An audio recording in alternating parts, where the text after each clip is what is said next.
Anyway, young mate, and a blouse and a little strap and a cap with a feather and a blouse, sort of. And I couldn't see unless I had spectacles on, and of course I couldn't wear spectacles. I was the principal boy. Yeah. So I think I remember a few lines. Dum da da dum dum dum dum dum. The whole thing started when I dropped from bed. A golden sun was driving overhead, and in an apple tree a blackbird said, "What a day, what a day, what a day! I'm off to see a little girl called Jill. I've got a meeting by the watermill." That kind of song, you know. My father played the piano and beautifully, perfectly. And he sang too. He sang everything. He sang Schubert. He sang in German because he'd been to Heidelberg. German was his second language. In fact, he even thought King Lear was best in German. He did. It's extraordinary. Extraordinary. I remembered that the first time I went to see King Lear in a German production in Hamburg. I remembered what he said. Anyway, and then my education continued once I got my first job, which was playing 12 different parts in 12 weeks, all of them old. Of course, I thought anything old was from 50 over. And I was quite clever already from drama school at being able to do lines under my eyes, at the corner of my mouth, up in the middle of my eyebrows, along the top of my forehead. I was really good. I knew how to highlight them. Now remember, this was, well, you couldn't remember because you couldn't about it. This is all after the war. So there wasn't anything that you could get. If you had a lot of money, I suppose you could get a lot more. But the makeup was very primitive. It was the old grease paint. How do you say grease paint? Masterwohl. Yes. None of this. No. She's doing like Urban.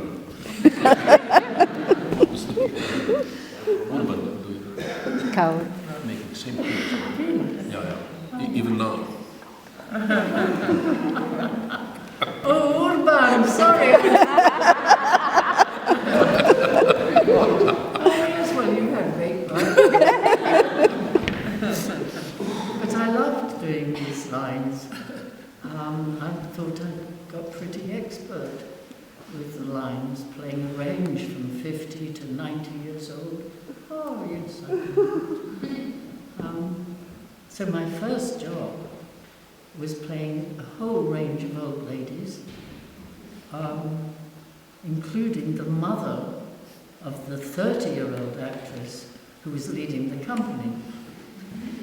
I played a very awful, stern mother in a play that had been a big success 2 years before in the West End of London. And I scolded and tormented and dictated to this very good actress, Pauline, who was 30, and at the time I was 20. So I was really committing to age, severity, and my lines. So that was a big education, those 12 weeks. And then I was very, very lucky. I got a job doing pantomime, the extraordinary English experience of the fairy tales of Grimm, but turned into romantic stories. the old English tradition. It doesn't exist anymore. I think maybe very few theatres,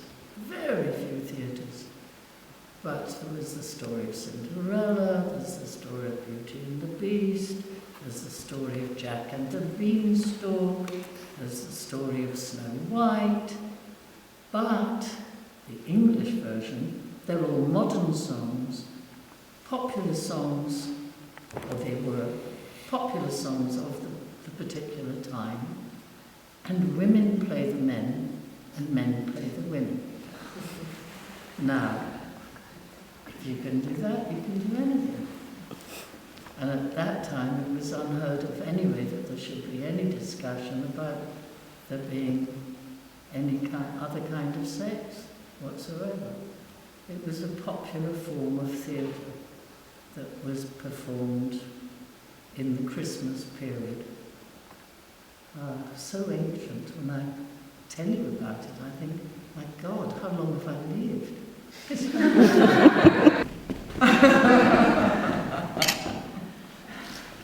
I earn a salary. My father comes up to see the play. I'm so excited. I'm so nervous. And we have some tea afterwards. He came to see an afternoon performance. And I look at him, and he had this way of looking very serious and very prosperous, would be. And I said, right, so, what do you think? He said, what do you think you were doing? And I said, who are you playing? I said, well, you see, she's short and she's fat and she's out of breath. And he said, but you're not short and you're not fat. And I said, well, I'm imagining that I am. And he said, but we in the audience don't know what you're imagining. We can see somebody who's tall and thin. And so to us, it's absolutely crazy that you're doing these strange movements and you're running about in tiny little steps. You've got long legs, you take big steps, and I can't understand it when you cross the stage from one side to the other with these little steps.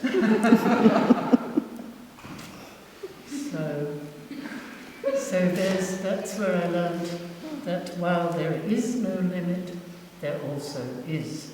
In other words, it's a quantum situation, and you have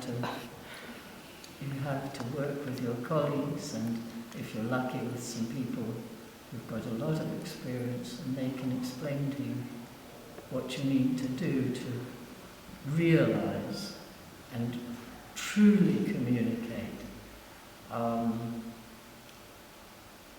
Because, in other words, if you are very tall and very thin, it doesn't make any sense for you to pretend to be short and fat. You better find out what sort of character this person is who you're playing and play that. Anyway,